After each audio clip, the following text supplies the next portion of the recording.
யோபு கர்த்தர் கொடுத்தார் கர்த்தர் எடுத்தார்னு சொன்ன ஸ்டேட்மெண்ட்டு சரி அப்படின்னு நீங்கள் விசுவாசிங்கன்னா இந்த நேரம் நீங்கள் மாற்றி அமைக்கணும், உங்களுடைய எண்ணங்களை மாற்றி அமைக்க வேணும்.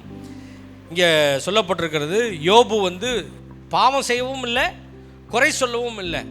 ஆனால் யோபுவுக்குள்ளே இருந்த கடவுளை பற்றிய ஆழமான நம்பிக்கை தவறானதாக இருந்தது.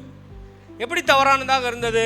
இங்கே பாருங்க, நான் பயந்த காரியம் எனக்கு நேரிட்டது, நான் அஞ்சினது எனக்கு வந்தது.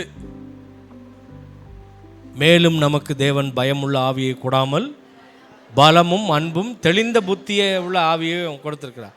பயமும் விசுவாசமும் ஒரு இடத்துல இருக்கவே முடியாது.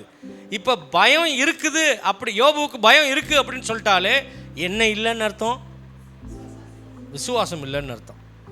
பக்திமானாக இருக்கிறது வேற, விசுவாசியாக இருக்கிறது வேற.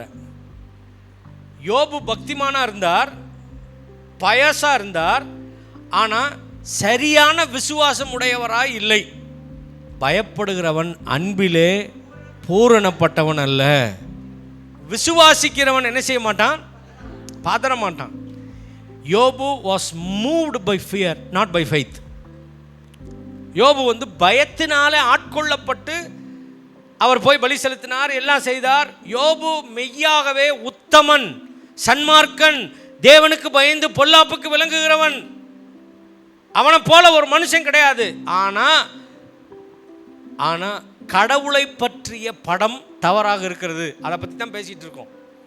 நாம் எவ்வளவு யோக்கியர்களாக இருக்கிறோம் என்கிறது ரெண்டாவது. முதல்ல கடவுளை பற்றி உங்களுடைய பிக்சரைசேஷன் என்ன? எவ்விதமாக கடவுளை நீங்கள் விளங்கி கொண்டிருக்கிறீர்கள்? கல்வாரி சிலுவையிலே கர்த்தர் உங்களுக்கு என்ன செய்து முடித்திருக்கிறார்?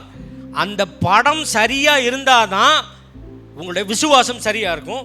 உங்கள் விசுவாசம் சரியா இருந்தாதான் பயத்துக்கு வேலை இருக்காது. பயத்துக்கு வேலை இல்லாமல் இருந்தாதான் பாதுகாவலோடு இருக்க முடியும்.